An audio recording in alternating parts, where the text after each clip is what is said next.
কোন গুনাহে আল্লাহ বান্দার দিক থেকে মুখ ফিরিয়ে নেন।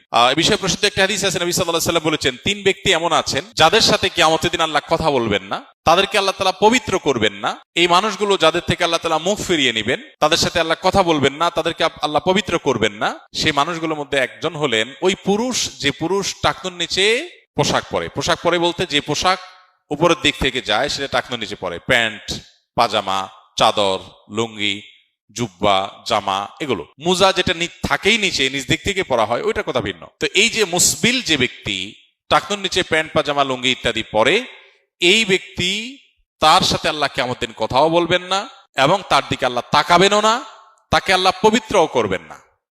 এই 3টা ভয়াবহতা এই ব্যক্তির জন্য আছে, যে ব্যক্তি টাকনুর নিচে প্যান্ট, পাজামা, লুঙ্গি পরে। আমাদের দেশে অনেকে আছেন মসজিদে নামাজ পড়তে আসলে তখন প্যান্ট ভাঁজ করে। অনেক মসজিদে মুয়াজ্জিনরা মাইকে বলেনও যে টাকনুর নিচে যাদের প্যান্ট আছে প্যান্টগুলো উঠায় নেন। নামাজের জন্য এই কথা কেন বলবেন? এই সম্পর্কে একটা জয়ীফ হাদিস আছে যে মুসবিল ইজারে নামাজ কবুল হয় না। হাদিসটা সহিহ সূত্রে বর্ণিত না।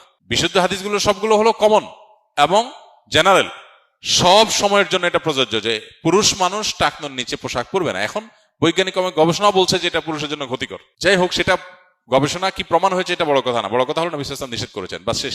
অতএব এই ব্যক্তি, যে ব্যক্তি টাকনুর নিচে প্যান্ট, পাজামা, লুঙ্গি, জুব্বা ইত্যাদি পরে, এই ব্যক্তি থেকে আল্লাহ কিয়ামতের দিন মুখ ফিরিয়ে নেবেন। খুব ভয়াবহ কথা। 2 নম্বর হলেন ওই ব্যক্তি, যে ব্যক্তি কাউকে দান করে খোঁটা দেয়, অথবা যাকে দান করেছেন তাকে নানার কথা দিয়ে কষ্ট দেয়। দান করেছেন, আল্লাহর কাছে আশা করবেন এর বিনিময়।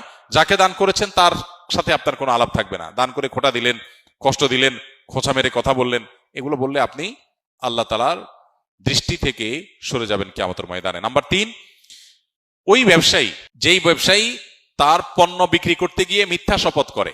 এখন তো ঘরে ঘরে ভাই আল্লাহর কিরা, এটা কিনা পড়ছে এত, ভাই কিনতেও পারে না এত টাকা দিয়া, ডাহা মিথ্যা কথা। তো এই ব্যবসায়ী যে তার পণ্য বিক্রি করার প্রয়োজনে মিথ্যা শপথ করে ক্রেতাদের সাথে, কাস্টমারের সাথে, তার দিকে আল্লাহ তাকাবেনও না, তাকে পবিত্র করবেন না